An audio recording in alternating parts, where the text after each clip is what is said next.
नमस्कार। आज हम हरियाणा की राजनीति के एक काफी दिलचस्प शख्सियत पर बात करने वाले हैं, जिनकी पहचान ही उनकी बेबाकी, उनकी मुखरता और वो जो एकदम ठेठ हरियाणवी अंदाज है ना, उससे है। राम कुमार गौतम। जी बिल्कुल, राम कुमार गौतम नाम सुनते ही वो अंदाज जहन में आ जाता है। हाँ, तो हमारे पास जो जानकारी है वो अलग अलग लेखों, कुछ रिपोर्ट से ली गई है, जो उनके लंबे राजनीतिक सफर, उनके जो विवाद रहे हैं सुर्खियों में और उनका काम करने का जो स्टाइल है उस पर रोशनी डालती है। तो आज इरादा यही है कि इन स्रोतों के आधार पर उनके पॉलिटिकल व्यक्तित्व को थोड़ा समझें, उनके जो बड़े विवाद हैं उनके पीछे की कहानी क्या है और हरियाणा की सियासत में वो फिट कहाँ होते हैं या नहीं होते हैं। सही बात है, एक पहेली की तरह हैं वो कई बार। बिल्कुल। और शुरुआत के लिए एक मजेदार बात है, उन्हें अक्सर लोग मजाक में या शायद तारीफ में भी कहते हैं गोभी खोदने में माहिर। हाँ, सुना है ये। इसका मतलब क्या है? क्या सच में खेत में गोभी उखाड़ने की बात है या इशारा कहीं और है? नहीं, गोभी तो नहीं, ये तो मतलब जड़ों तक जाने की बात है। हाँ, शायद सत्ता की जड़ों की तरफ। चलिए इसी सवाल से शुरू करते हैं। ठीक है। तो सबसे पहले उनकी पृष्ठभूमि। राम कुमार गौतम आखिर राजनीति में आए कैसे? सुना है पेशे से वकील रहे हैं। जी हाँ बिल्कुल, वो लॉ ग्रेजुएट हैं, प्रैक्टिस भी की उन्होंने। तो फिर वकालत से राजनीति में ये बदलाव कैसे? क्या कोई समाज सेवा का एंगल था? हाँ, बताया तो यही जाता है कि समाज सेवा की भावना थी, उसी से राजनीति में खिंचे चले आए। शुरुआत उनकी जनता दल से हुई थी। वो दौर था जब जनता दल काफी प्रभावी था। हाँ, वो पुराना दौर। जी। फिर वक्त के साथ अलग अलग दलों से भी जुड़े, लेकिन एक चीज कॉमन रही। क्या? उनके तेवर, सख्त तेवर, बेधड़क विचार और बात को एकदम सीधे सीधे कहना, लाग लपेट नहीं। ये तो उनकी पहचान ही बन गई है। बिल्कुल। और उनकी जो राजनीतिक सोच है उसमें चौधरी देवीलाल का असर साफ दिखता है। वो जननायक वाली राजनीति, गांव, गरीब, किसान, उनके हक की बात। हाँ, उनके भाषणों में ये झलकता भी है। जी, वो कहते भी हैं कि सत्ता पाना उतना जरूरी नहीं जितनी सच्ची जनसेवा। अब ये कितना सच है कितना नहीं वो अलग बात है, लेकिन उनकी भाषण शैली वो तो बड़ी अनोखी है। हाँ, वो आम बोलचाल की भाषा इस्तेमाल करते हैं, उसमें तर्क भी होता है और व्यंग, कटाक्ष का जबरदस्त पुट होता है। शायद इसीलिए लोग उन्हें जमीनी स्तर पर जनता का नेता मानते हैं। हाँ, कह सकते हैं। वो कनेक्ट करते हैं उस भाषा में, ये बात वाकई अहम है। गौतम उस पीढ़ी के नेता लगते हैं जहां राजनीति में आने का रास्ता समाज सेवा से होकर जाता था। मतलब पहले जमीन पर काम, फिर राजनीति। हाँ, पहले काम करो, लोगों का भरोसा जीतो, तब राजनीति में आओ। आज की राजनीति थोड़ी अलग है। कैसे? आज तो जैसे करियर प्लानिंग होती है, इमेज बिल्डिंग पर फोकस ज्यादा है, जमीनी जुड़ाव शायद उतना गहरा नहीं होता कई बार। गौतम का अंदाज उसी पुरानी शैली की याद दिलाता है। और चौधरी देवीलाल की विचारधारा, क्या वो आज भी प्रासंगिक है? देखिए, देवीलाल की राजनीति का कोर क्या था? किसान, कमेरा वर्ग, ग्रामीण भारत। हरियाणा जैसे राज्यों में ये मुद्दे तो आज भी उतने ही अहम हैं, बल्कि ज्यादा हैं। सही बात है। तो गौतम जब किसान मजदूर की बात करते हैं या सत्ता को सीधे चुनौती देते हैं, तो कहीं ना कहीं वो उसी परंपरा को आगे बढ़ाते दिखते हैं। हाँ, ये जरूर है कि आज के दौर में इस पर टिके रहना ज्यादा मुश्किल हो गया है। ये तो हुई उनकी पृष्ठभूमि और सोच की बात, लेकिन असली सियासी ड्रामा तो शायद तब शुरू हुआ जब वो जेजेपी में आए। हाँ, जननायक जनता पार्टी। और फिर उनका दुष्यंत चौटाला से टकराव हुआ। जेजेपी में तो वो बड़े नेता थे, उपाध्यक्ष भी थे शायद। जी बिल्कुल, पार्टी के वरिष्ठ नेताओं में थे, उपाध्यक्ष पद पर थे। और 2019 का नारनौंद चुनाव, वो तो एक लैंडमार्क जीत थी उनकी। हाँ, वो तो याद है। उस समय के कद्दावर बीजेपी नेता कैप्टन अभिमन्यु, जो वित्त मंत्री भी थे, जी, उनको हराया था। कितने वोटों से? कुछ 12,000 से ज्यादा थे शायद। हाँ, 12,029 वोटों का अंतर था। गौतम को 73,000 से ज्यादा, कैप्टन को 61,000 के करीब वोट मिले थे। और जेजेपी के जो 10 विधायक जीते थे, उनमें सबसे ज्यादा वोट शेयर भी गौतम का ही था। बिल्कुल सही। तो जाहिर सी बात है, इतनी बड़ी जीत के बाद उम्मीदें थी उनको भी और उनके समर्थकों को भी मंत्री पद की, क्योंकि जेजेपी तो सरकार में शामिल भी हो गई थी बीजेपी के साथ। जी हाँ, उम्मीद थी कि मंत्री बनेंगे। लेकिन यहीं पर मामला फंस गया। हाँ, जब मंत्रिमंडल बना तो रामकुमार गौतम का नाम उसमें नहीं था। और बस वहीं से शुरू हुआ टकराव। बिल्कुल, वो अपनी निराशा छुपा नहीं पाए, खुलकर दुष्यंत चौटाला पर बोलना शुरू कर दिया। क्या कहा उन्होंने? आरोप लगाया कि पार्टी अपने मूल सिद्धांतों से भटक गई है, चौधरी देवीलाल की विचारधारा से दूर हो गई है। मतलब कि किसान मजदूर के मुद्दे पीछे छूट गए हैं और पार्टी बस सत्ता के खेल में लग गई है। और फिर आया वो बयान जो शायद हरियाणा की राजनीति में हमेशा याद रखा जाएगा। हाँ, खोपर बीज ना जामे। ये कब की बात है? ये 2020 की शुरुआत की बात है। विधानसभा के अंदर ही उन्होंने ये तंज कसा था दुष्यंत चौटाला पर, जब मंत्री नहीं बनाया गया। हाँ, उसी के बाद। और ये लाइन मतलब बिजली की तरह फैली, वायरल हो गई और दुष्यंत चौटाला की छवि से चिपक सी गई। बिल्कुल। इसका मतलब क्या था कि ये नारियल खोपर ऐसा है जिसमें बीज ही नहीं है, ये पनप नहीं सकता, आगे नहीं बढ़ सकता।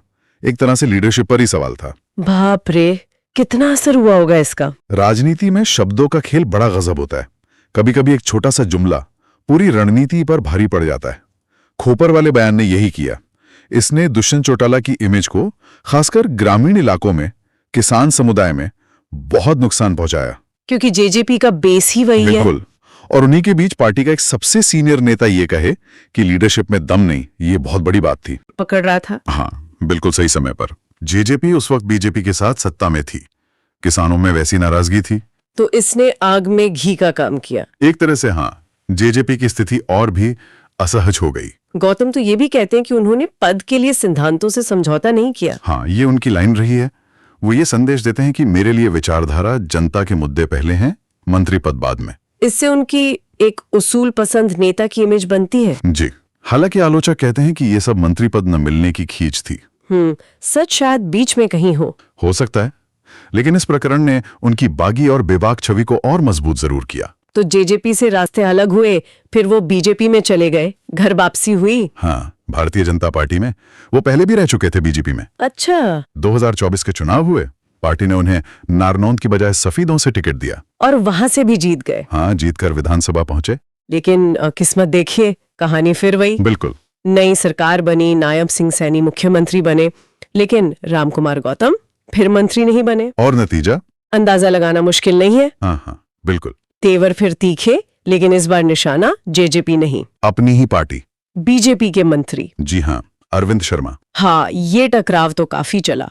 नवंबर 2024 के आसपास उन्होंने विधानसभा में कुछ कहा था। हाँ, बड़ा बयान था वो। कहा कि इस सरकार को सत्ता के दलाल और मिडलमैन चला रहे हैं। अपनी ही सरकार के खिलाफ। जी, सोचिए जरा। फिर कैबिनेट फेरबदल पर भी तंज कसा। बोले अगर गलत लोग मंत्री बने तो पार्टी चौथी बार सरकार बनाने का सपना भी न देखे। इससे तो पार्टी में खलबली मची होगी। लाजमी है। अरविंद शर्मा से तो सीधी टक्कर हो गई थी। वो गोहाना की जलेबी वाला मामला। हाँ, गौतम ने गोहाना की जलेबी का जिक्र करके मिलावट का आरोप लगाया। इशारा साफ था अरविंद शर्मा की तरफ, क्योंकि वो गोहाना से विधायक हैं। ये बयान तो खूब उछला था। जी। और जवाब में अरविंद शर्मा ने भी कसर नहीं छोड़ी। उन्होंने क्या कहा? उन्होंने पलटवार करते हुए एक पुराना किस्सा उछाला। आरोप लगाया कि रामकुमार गौतम कभी शर्त लगाकर गोबर खा गए थे। अरे बाप रे, ये तो काफी निचले स्तर की बात हो गई। हाँ, आरोप प्रत्यारोप काफी पर्सनल हो गए थे।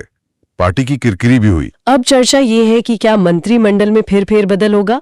क्या अरविंद शर्मा हट सकते हैं और गौतम आ सकते हैं? अटकलें तो हैं। राजनीतिक गलियारों में ये बातें चल रही हैं। कुछ लोग सूत्रों के हवाले से ये भी कहते हैं कि अरविंद शर्मा को केंद्रीय नेतृत्व जेपी नड्डा का सपोर्ट है, लेकिन शायद पूर्व सीएम खट्टर और मौजूदा सीएम सैनी उन्हें उतना पसंद नहीं करते। ये सब तो अटकलें हैं। आगे क्या होगा कौन जानता है। बिल्कुल। पर यहां एक चीज नोट करने वाली है। रामकुमार गौतम का मूल चरित्र नहीं बदला। कैसे? पार्टी बदल गई, जेजेपी से बीजेपी आ गए, चुनाव क्षेत्र बदल गया, नारनौंद से सफीदों, सरकारें बदल गई, पर उनका रवैया वो वैसा ही है। जस का तस। मंत्री पद नहीं मिला तो मुखर विरोध, अपनी ही पार्टी के नेताओं पर तीखे हमले, सिस्टम पर सवाल उठाना, ये उनकी स्टाइल का हिस्सा बन गया है। तो फिर ये सवाल उठता है कि ये जो उनकी बेबाकी है, मुखरता है, ये उनकी ताकत है या कमजोरी? बड़ा मुश्किल सवाल है। एक तरफ देखे तो शायद जनता के एक हिस्से को ये पसंद आता है कि नेता सच बोल रहा है, डरता नहीं। हाँ, कि सत्ता के सामने झुकता नहीं, एक एंटी एस्टैब्लिशमेंट इमेज बनती है। लेकिन दूसरी तरफ यही रवैया उन्हें सत्ता के गलियारों में पार्टी संगठन में अकेला कर देता है। कोई भी पार्टी ऐसे मुखर आलोचक को साथ रखकर सहज नहीं रहेगी। हाँ, विपक्ष को जरूर मजा आता होगा। बिल्कुल, विपक्ष को उनके बयानों से मसाला मिल जाता है, सरकार को, सत्ताधारी पार्टी को घेरने का मौका। वो अनजाने में ही विपक्ष का हथियार बन जाते हैं। चलिए उनके कुछ और विवादों और बयानों पर भी बात करते हैं। हमने शुरू में कहा था गोभी खोदने में माहिर। इसका मतलब क्या बताया था आपने? हाँ, तो जैसा सुनने में आता है, ये सिर्फ मजाक नहीं है। इसका मतलब है कि वो सिर्फ ऊपर ऊपर की बातें नहीं करते, वो मुद्दों की तह तक जाते हैं, खासकर जब मामला भ्रष्टाचार या गड़बड़ी का हो। अच्छा। वो सिस्टम में जो खामियां हैं, दलाली है, कथित भ्रष्टाचार है, उसकी जड़ों को खोदकर बाहर लाने की कोशिश करते हैं। एक तरह से खोजी पत्रकार वाला अंदाज। एक और मामला था, वो मिलावट वाली जलेबी का, नारनौंद हिसार में। जी हाँ, वो भी काफी चर्चा में रहा। गौतम ने खुला आरोप लगाया था कि इलाके के कुछ पावरफुल नेताओं के संरक्षण में खाने पीने की चीजों में, मिठाइयों में मिलावट हो रही है। ये तो बहुत गंभीर आरोप था, सीधा सेहत से जुड़ा हुआ। बिल्कुल, और इसने लोकल राजनीति में काफी हलचल मचा दी थी। और फिर वो परशुराम जयंती रैली वाला विवाद, वो तो सीधा अरविंद शर्मा से जुड़ा था। हाँ, वो तो जैसे दोनों के बीच टकराव का क्लाइमैक्स था। अरविंद शर्मा ने एक बड़ी रैली की थी परशुराम जयंती पर। गौतम ने उस पर सवाल उठाते हुए आरोप लगा दिया कि रैली में भीड़ पैसे देकर लाई गई थी। अरे, दावा था कि 10 लाख लोग आएंगे। गौतम ने चैलेंज किया, बोले पैसे देकर लाए थे, 50,000 भी नहीं आए। फिर क्या हुआ? फिर रैली की खाली कुर्सियों की तस्वीरें, वीडियो वायरल हो गए। ओहो। मामला इतने बढ़ा कि फूड सेफ्टी डिपार्टमेंट FSSAI ने मिलावट के आरोपों की जांच भी शुरू की। लेकिन कहते हैं कि प्रेशर में वो जांच ठंडे बस्ते में चली गई। तो मतलब गौतम के तेवरों ने रैली की हवा निकाल दी। हाँ, काफी हद तक उस भव्य आयोजन की चमक फीकी पड़ गई थी। इन सारे विवादों को अगर देखें तो एक पैटर्न सा दिखता है। हाँ, दिखता है। तो सवाल ये है कि क्या ये सब सिर्फ मंत्री पद न मिलने की भड़ास है, या वो वाकई सिस्टम की गड़बड़ियों पर उंगली रख रहे हैं? ये $1 मिलियन क्वेश्चन है। उनके आरोप चाहे मिलावट के हों, भ्रष्टाचार के, पैसे देकर भीड़ जुटाने के, ये सब कहीं ना कहीं सिस्टम पर सवाल तो उठाते हैं। क्या उनकी बातों में सच्चाई होती है जिसे दबाने की कोशिश होती है? ये सोचना जरूरी है। हो सकता है कुछ सच्चाई हो सकता है कुछ अतिशोक्ति हो, लेकिन वो सवाल तो खड़े कर ही देते हैं। और इसका एक जातीय एंगल भी है हरियाणा की राजनीति में। हाँ, बिल्कुल है। हरियाणा की राजनीति में जाति एक बड़ा फैक्टर है। रामकुमार गौतम और अरविंद शर्मा दोनों ब्राह्मण समुदाय से आते हैं। तो जब दो बड़े ब्राह्मण नेता ऐसे पब्लिक में लड़ते हैं तो उसका ब्राह्मण वोट बैंक पर क्या असर पड़ता है? क्या समुदाय बढ़ जाता है? क्या पार्टी को नुकसान होता है? ये सब हरियाणा की जटिल जातीय राजनीति के अहम पहलू हैं। तो इस पूरी चर्चा के बाद अगर हम रामकुमार गौतम की राजनीति के मूल तत्व निकालें तो क्या कहेंगे? पहली चीज तो वही बेबाकी, मुखरता, सत्ता से सीधे टकराना, चाहे अपनी ही पार्टी क्यों ना हो। दूसरा, उनका वो दावा कि वो सिद्धांतों के लिए लड़ रहे हैं, पद के लिए नहीं। हाँ, ये उनकी पोजीशनिंग है। और तीसरा, वो जमीनी नेता वाली छवि। जी, उनकी भाषा, उनका अंदाज, कटाक्ष करने का तरीका, वो सब आम जनता से कनेक्ट करने की कोशिश है कि मैं सत्ता के तामझाम से दूर तुम्हारी नब्ज पहचानता हूं। जनता का नेता, ये इमेज बनाए रखने पर जोर है। बिल्कुल, और यहीं पर वो सवाल आता है कि आज की राजनीति में जो इतनी कंट्रोल्ड है, इमेज सेंट्रिक है, अवसरवादी है, वहां गौतम जैसे नेता कितने प्रासंगिक हैं? क्या उनकी ये बेलौस, कभी कभी विस्फोटक शैली जरूरी है लोकतंत्र के लिए? एक आवाज जो आईना दिखाती रहे? या ये सिर्फ पुरानी राजनीति का अवशेष है जो धीरे धीरे खत्म हो जाएगा? इसमें वो विरोधाभास भी है।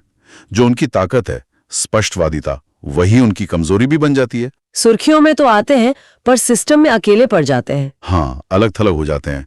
पार्टियां बदलती हैं, सीटें बदलती हैं, मुद्दे बदलते हैं, पर रामकुमार गौतम का अंदाज नहीं बदलता, वो वैसे ही रहते हैं। तो सार ये है कि रामकुमार गौतम हरियाणा की राजनीति के वो किरदार हैं जिन्हें आप पसंद करें या ना करें, नजरअंदाज करना मुश्किल है। बिल्कुल, वो एक अनफिल्टर्ड, बेबाक, कुछ हद तक बागी आवाज है, अपनी शर्तों पर राजनीति करने का दावा करते हैं। हाँ। और जैसा उनके लिए कहते हैं, गोभी खोदने वाले पंडित जी जब बोलते हैं तो हरियाणा की सियासत में हलचल तो होती है। यकीनन। और आखिर में श्रोताओं के लिए एक सवाल छोड़ जाते हैं।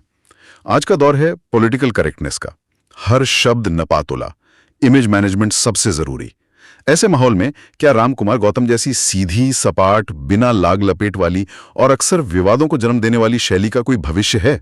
क्या ऐसी आवाजें टिक पाएंगी या धीरे धीरे राजनीतिक शोरगुल में खो जाएंगी? इस पर जरूर सोचिएगा।